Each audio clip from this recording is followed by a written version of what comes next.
fanatisme antara kelompok Ali bin Abi Thalib dan Muawiyah bin Abi Sofyan. Masing-masing kelompok membuat hadis palsu untuk mengagungkan kelompoknya.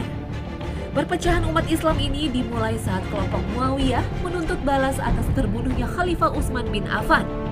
Mereka menuduh Ali bin Abi Thalib di balik tragedi ini. Kelompok fanatik Muawiyah membuat hadis palsu. Misalnya dengan menyandarkan pada ucapan Nabi, sosok yang berkarakter jujur ada 3, aku, Jibril, dan Muawiyah. Sementara kaum fanatik dari Syiah Rafidhah ini membuat lebih dari 13.000 hadis palsu. Antara lain untuk menunjukkan keistimewaan Ali bin Abi Thalib dan kecaman terhadap Khalifah Abu Bakar dan Umar bin Khattab. Contoh hadis palsu antara lain, Ali sebaik-baiknya manusia, dan barang siapa meragukannya, maka dia kafir. Kondisi ini sempat membuat prihatin Khalifah Ali bin Abi Thalib, hingga Sayyidina Ali sempat berkata, semoga Allah melaknati mereka yang telah merusak hadis-hadis Rasulullah. Selain karena fanatisme, merebaknya hadis palsu juga karena untuk mengambil hati para penguasa pada masa dinasti Umayyah dan dinasti Abbasiyah. Yang mengkhawatirkan banyak hadis palsu yang menyebar di kalangan kaum sufi yang juga banyak di Timur Tengah. Sekilas isi hadisnya lebih banyak berkaitan dengan keutamaan ibadah dan amal soleh hingga tidak mengandung kecurigaan.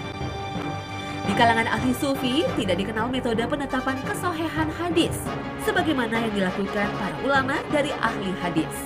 Mereka lebih mempercayai metode kasaf, misalnya mendapat pengetahuan agama melalui mimpi bertemu dengan Rasulullah. Selain itu, hadis palsu sengaja diciptakan oleh kaum zindik atau kaum ateis, juga kaum orientalis dengan tujuan untuk merusak ajaran Islam. Untuk membentuk peredaran hadis-hadis palsu ini, Khalifah Umar bin Abdul Aziz memerintahkan para ahli hadis untuk mengumpulkan dan mengklasifikasikan hadis-hadis Nabi. Inilah awal modifikasi hadis sahih yang dilakukan para ulama dan upaya untuk memelihara kemurnian hadis Nabi ini yang alhamdulillah masih dipakai hingga saat ini. Hadis palsu disebut juga hadis maudhu yang memiliki makna rendah. Menurut para ulama, hadis palsu memiliki ciri-ciri antara lain bisa dikaji dari teks hadisnya yang tidak sesuai dengan kefasihan, kelayakan dan kesopanan bahasa Nabi Muhammad SAW. Hadis itu juga bertentangan dengan Al-Quran. Misalnya, ada sebuah hadis yang menyatakan anak yang lahir dari hubungan zina tidak akan masuk surga hingga 7 turunan.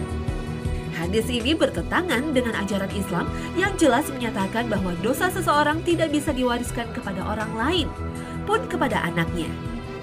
Sebagaimana firman Allah Ta'ala, وَمَنْ يَكْسِبْ إِثْمًا فَإِنَّمَا يَكْسِبُهُ عَلَى نَفْسِهِ وَكَانَ اللَّهُ عَلِيمًا حَكِيمًا.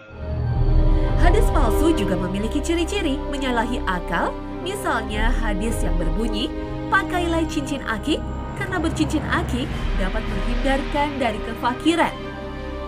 Tentu hadis ini mustahil disampaikan oleh Rasulullah karena antara batu akik dan kefakiran tidak ada hubungan sama sekali. Hadis palsu juga bisa dilihat silsilah periwayatan hadis. Misalnya, ada sebuah hadis yang berbunyi, niat orang mukmin lebih baik dari amal perbuatannya, dan niat orang yang rusak imannya lebih buruk dari amal perbuatannya. Hadis ini dihukumi palsu oleh Syekh Albani, karena dari silsilah periwayatan hadis ini ada Utsman bin Abdillah Asy-Syami yang terkenal sering membuat hadis palsu. Contoh hadis lainnya yaitu, membawa tongkat adalah ciri orang beriman dan sunnah para nabi.